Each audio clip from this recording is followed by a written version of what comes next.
గోశాలలోని గోవులు అతి దారుణంగా మరణించాయి. దానికి కారణం టీటీడీ పాలన సవ్యంగా లేదు, ఈ ప్రభుత్వం చేతగానితనం అని మాజీ టీటీడీ చైర్మన్ కరుణాకర్ రెడ్డి గారు, వాళ్ళ కుమారుడు అభినయ్ రెడ్డి గారు, వాళ్ళ ఎంపీ గారు పదే పదే పదే నిన్నటి నుంచి వైఎస్ఆర్సీపీ సోషల్ మీడియా కూడా ఎక్కడెక్కడో ఆవులన్నీ ఫోటోలు తీసుకొని వచ్చి దాన్ని ఒక స్క్రీన్ షాట్ చేసి వాటిని డిజైన్ చేసి ఆ ఫోటోలు విజువల్స్ చేపించి తెలుగులో ఇంగ్లీష్లో డబ్బింగ్ చేసి మళ్ళీ ఎంపీ మాట్లాడితే ఢిల్లీలో లెవెల్లో తీసుకెళ్లాలని ఒక కుట్ర కోణంతో టీటీడీ పైన ఎలా అయినా ఒక కుట్ర కోణం చూపించాలనే ఉద్దేశంతో ఈరోజు చనిపోకపోయినా ఆడ జరగకపోయినా ఎప్పుడో జరిగిన వాటిని ఆ ఫోటోలు తీసుకొని వచ్చి ఇది పూర్తిగా ఇది కుట్ర కోణం, దీని వెనకాల ఆ రోజు తొక్కిసలాటలో సస్పెండ్ అయిన హరినాథ్ రెడ్డి ఈ కరుణాకర్ రెడ్డి గారికి అత్యంత సన్నిహితుడు, చెవిరెడ్డి భాస్కర్ రెడ్డికి అత్యంత సన్నిహితుడు. ఆ వ్యక్తి సస్పెండ్ అయిన తర్వాత గతంలో 5 సంవత్సరాల్లో వాళ్ళ హయాంలో చనిపోయిన ఆవుల ఫోటోలు తీసుకొని వచ్చి ఆ ఫోటోలన్నింటినీ మార్పింగ్ చేసి ఈరోజు హరినాథ్ రెడ్డి ద్వారానే ఈ వీడియో జరిగింది, ఈ ఫోటోలు బయట వచ్చాయి. ఇది పూర్తిగా ఇది కుట్ర కోణం, టీటీడీని ప్రతిష్టను మంట కలపాలని, ఈ ప్రభుత్వ ప్రతిష్టను మంట కలపాలని, గతంలో వాళ్ళ హయాంలో జరిగిన ఏవైతే తప్పిదాలు ఉన్నాయో అవన్నీ పక్కదారి పట్టాలని ఒక పద్ధతి ప్రకారం టీటీడీ పనిచేస్తుంటే ఎలా అయినా టీటీడీని అడ్డం పెట్టుకొని ఈ ప్రభుత్వాన్ని ఎలా అయినా బద్నాం చేయాలి, చంద్రబాబు గారికి మసక తీసుకొని రావాలి, అది కూడా మీరు ఆలోచించండి. నిన్న స్వామివారి రాముల వారి కళ్యాణం జరుగుతుంటే ఆ కళ్యాణంకి చంద్రబాబు నాయుడు గారు కుటుంబ సమేతంగా ఆడికి వెళ్తా ఉంటే ఈ వీడియోలు రావడం ఏంటి, ఈ పబ్లిసిటీ ఏంటి, దీని వెనకాల మీకు అర్థమవుతోంది. ఇది కుట్ర కోణం అని స్పష్టంగా తెలుస్తోంది. నిన్న ఒక పక్క దేదీప్యమానంగా బిఆర్ నాయుడు గారి ఆధ్వర్యంలో టీటీడీ ఆధ్వర్యంలో బ్రహ్మాండంగా నిన్న స్వామివారి కళ్యాణం చేస్తా ఉంటే చంద్రబాబు నాయుడు గారు బోనమ్మ గారు ఆ కార్యక్రమానికి హాజరైనప్పుడు ఈ వీడియోలు వదలడం ఏంటి, ఈ గోమాతల గురించి డిస్కషన్ చేయడం ఏంటి, ఎప్పుడో చనిపోయినటివి. మార్చి 29వ తారీఖున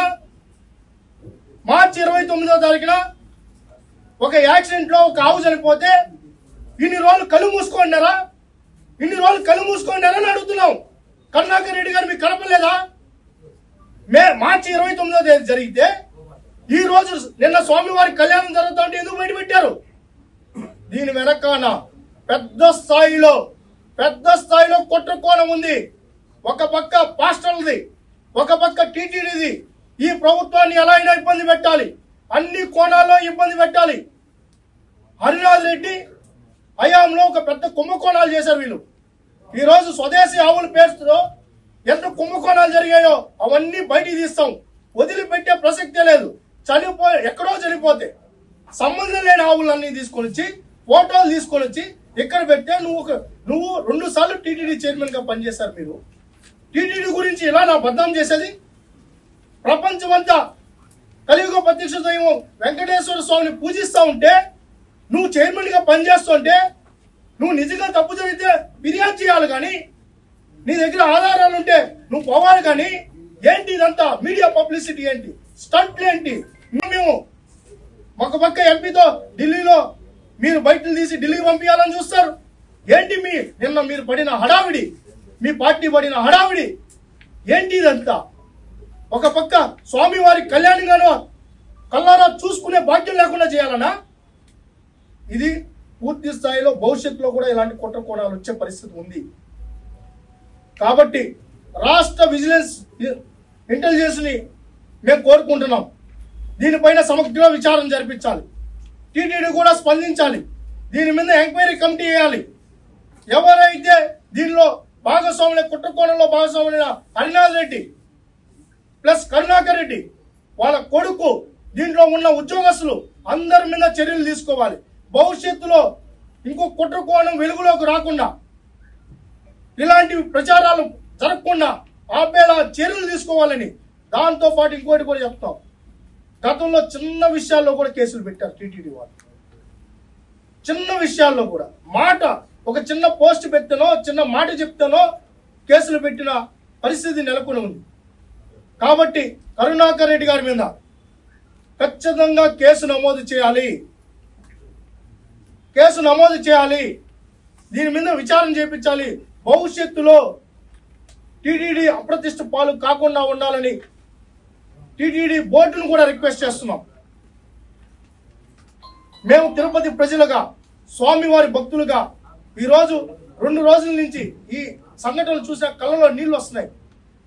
ఏంటి వీళ్ళ ఆలోచనలు? కరుణాకర్ రెడ్డి గారు వాళ్ళ అబ్బాయి ఆలోచనలు ఏంటి? ఏంటి దుష్ప్రచారాలు? ఏంటి పోకరలు? ఏంటి ఎక్కడికి తీసుకెళ్తున్నారు? అధికారం లేకపోతే ఒక్కరోజు కూడా ఉండలేరా? గతంలో కూడా ఇంటే పింక్ డైమండ్ అన్నారు. అలాంటిదే ఇది కూడా. ఇది పూర్తిగా కుట్రకోణం అని తెలియజేసుకుంటూ దీని మీద కూడా మేము కూడా ఫిర్యాదు చేస్తామని తెలియజేసుకుంటాం.